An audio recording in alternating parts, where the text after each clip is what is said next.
राठौर जी, पहले तो हमारे और लोक सदन के लोगों को आपके जीवन परिचय से अवगत कराएं आपके ही शब्दों में। सबसे पहले तो जोहार छत्तीसगढ़। लोक सदन के जितका पाठक हैं पढ़िया हैं मैं दुलार देवैया है तेमला सादर जोहार है और लोक सदन ला सदा दिन पढ़त रहो, एक बेहतर अखबार भी है।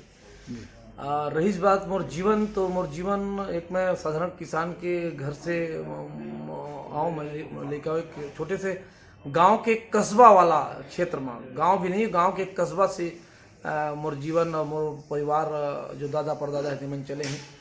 और मोर पिता जी और एससीसीएल में नौकरी करके पियून रही से। तो मोर पिता के का है लगभग मैं मोर 7 या 8 वर्ष की उम्र में मोर पिता के देहांत हो गए। तो फिर ओकर बाद बहुत लंबा संघर्ष चले है। एक होटल में काम करना, ओकर बाद में डबल रोटी बेचना, बर्फ बेचना, ट्रक बस में हेल्परी करना, और लगातार ये जीवन संघर्ष कर रहे हैं। और मैं कभी भी संघर्ष से पीछे नहीं हटे हूँ। और आज ये 40 साल 43 साल 45 साल की मेरी उम्र है और ये जीवन के संघर्ष जो कड़वा मीठा जो अनुभव मिले हैं मेरे जीवन में बहुत बेहतरीन है। आज जब 23 की विधानसभा समर में आप जोहार छत्तीसगढ़ पार्टी से प्रत्याशी बनकर के सामने आए हैं, तो लोगों को क्या संदेश दिया आपने? देखो, मोर मनसा राजनीति करना नहीं है, स्पष्ट कर दो। मोर मनसा है समाज नीति करना है। और एक लंबे समय से मैं विगत 11 वर्ष से क्षेत्र में समाज नीति करा था। माइन क्षेत्र के लड़का मन पर लड़ाई, रोजगार पर लड़ाई, भू विस्थापन पर बेहतर लड़ाई, और संदेह उमर रिजल्ट आए।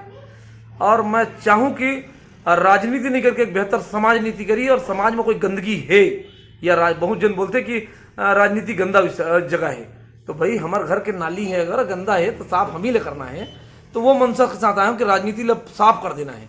आने वाला वक्त में चाहे समय कितना लगे, एक बेहतर राजनीति, एक बेहतर समाज के निर्माण करना है।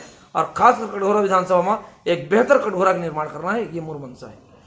आप जैसे कि आपने बताया कटघोरा विधानसभा से आप चुनाव लड़ रहे हैं। यहाँ बड़े ही कद्दावर जो हैं, गांधी परिवार जिसको कहा जाता है, बोधराम जी, उनके सुपुत्र लड़ रहे हैं और पहली बार वो जीत गए थे। दूसरी तरफ भाजपा से प्रेमचंद पटेल जैसा जमीन से जुड़ा आदमी कहा जा रहा है। ऐसे में आप अपने आप को कहाँ पाते हैं? क्यों आपको लोग वोट देंगे? सबसे बड़े विषय तो ये है कि जिला जमीन से जुड़े हुए मनखे कहते हैं, तो से जाके पूछो कि जमीन में कितना काम करे। अचानक एक बड़े राष्ट्रीय राजनीति के दल से टिकट मिल जाना मतलब वो जमीनी मनखे वाला नहीं बोले जा सके। जमीनी मनखे के मतलब ये होते कि आप लगातार समाज में कितना समय दे हो और समाज पर क्या करे हो। दूसरी चीज, ये क्षेत्र में बहुत जन बोलते हैं कि परिवारवाद चला थे। निसंदेह परिवारवाद चला थे, मगर वो परिवारवाद ला होते ना कि एक पिता के विरासत ला बेटा नहीं संभाल सके। तो वही वो विषय वही है कि पुरुषोत्तम कंवर जी ला एक बार जनता प्यार नहीं दे, ओला एक बार वेट करे बोली जनता कि आप इंतजार करो, दूसरा ला मौका देवो, ये मनसा है। और मोर काम ला देख के मोला माया दुलार मिला से निसंदेह जितना भी माया दुलार मिली जनता की मुझे स्वीकार रही। सुरेंद्र राठौर जी, आपसे बातचीत करके बड़ा आनंद आ रहा है हमें। बहुत कम प्रत्याशी होते हैं बेबाक तरीके से दिखते हैं। इस संदर्भ में हम आपसे जानना चाहते हैं, भूपेश बघेल सरकार भी छत्तीसगढ़ और यहाँ की अस्मिता को लेकर के बहुत काम करने का प्रयास कर रही थी, कर रही है। और आप भी, क्योंकि छत्तीसगढ़ी में मैं हिंदी में जवाब प्रश्न कर रहा हूँ, आप छत्तीसगढ़ी में जवाब दे रहे हैं, इसलिए मैं जानना चाहता हूँ कि भूपेश बघेल पर आपकी क्या दृष्टि है? देखो का है, सबसे पहली तो मैं जो बोली में बात कर रहा हूँ, मोर महतारी के कोंखले में सीख गया। और जेनेटिक रूप से मैं छत्तीसगढ़िया हूँ और छत्तीसगढ़ी बोली मोर महतारी है। रही बात भूपेश बघेल जी के, तो भूपेश बघेल जी काम तो करत थे, मगर जो काम करना चाहिए वो काम नहीं करते। जैसे छत्तीसगढ़ प्रदेश में छत्तीसगढ़ी बोली के, भाषा के, अस्मिता के लड़ाई लड़ते, एक से पहले कांग्रेस का नहीं लड़ी। 5 साल 7 साल से छत्तीसगढ़िया क्रांति सेना लगातार जमीन में काम करी, तो बाद ही मतलब सुरता थे कि छत्तीसगढ़ महतारी की बोली, भाषा, छत्तीसगढ़ प्रदेश पर अस्मिता पर काम किया जाना चाहिए। दूसरी चीज, और जस्ट विपरीत पहलू है कि आप कौन सा राज्य में पाओ कि छत्तीसगढ़ प्रदेश के छुट्टी मिलत हुई या बिहार की छुट्टी यहाँ में, मगर छत्तीसगढ़ प्रदेश एक ऐसे राज्य है कि आप ला छठ की छुट्टी मिलती मगर कमर छठ की नहीं मिली, आप ला चटरी चंड की छुट्टी मिलती मगर आपके तीजा पूरा की छुट्टी नहीं मिले। तो आप समझो कि वास्तव में ये राजनीति है कि तुष्टिकरण है, बहुत बढ़िया ये बात तुष्टिकरण की नहीं। जी। एक छत्तीसगढ़ी में बोले जैसे कि पोसवा पड़की, पोसवा पड़की का मतलब ये होते है कि आप पड़की ले पोसाओ, जंगल में ले जाके मढ़ाओ, पड़की नरियाई आपन सगा मतलब लान के फंसो ही। तो ये कांग्रेस और भाजपा के वही का जितना भी है एमन पोसवा पड़की है, निमगा छत्तीसगढ़िया वादी हमारे मन के लिए बोलते हैं, जो कोई बगैर स्वार्थ के जेल भी काटथन, बेल में भी रहथन और रेल में भी सफर करथन। तो निसंदेह हम करथन और करत रहिबो। वाकई आप अद्भुत व्यक्ति हैं राठौर जी। अब हम आपसे जानना चाहते हैं भारतीय जनता पार्टी की रीति नीति पर आपके क्या विचार है?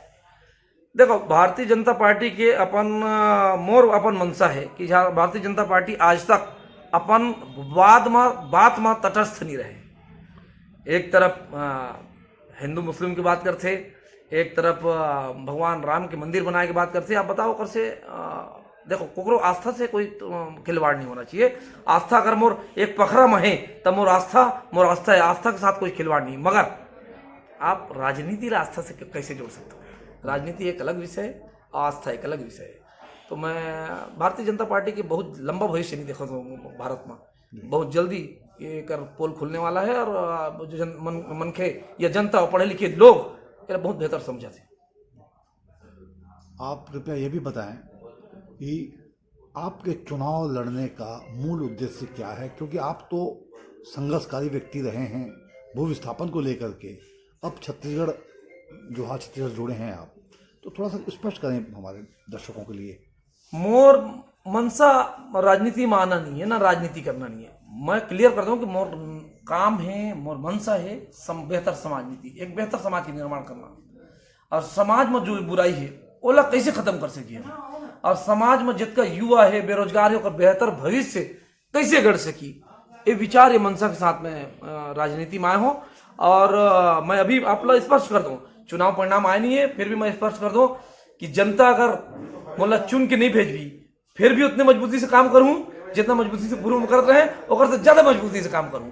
काबर कि जनता अगर एक वोट भी दी तो अगर एक वोट की कीमत, अगर एक वोट को वैल्यू मैं जनता बताऊं कि आपके एक वोट के वैल्यू मोर पर का हो सकते हैं। और यही मनसा के साथ मैं राजनीति लो साफ करे आया हूं, राजनीति लो साफ करके ही दम लूं जब तक जीऊँ तक। बहुत बहुत धन्यवाद, आपने बहुत ही अच्छे विस्तार से अपनी भावना को रखा है।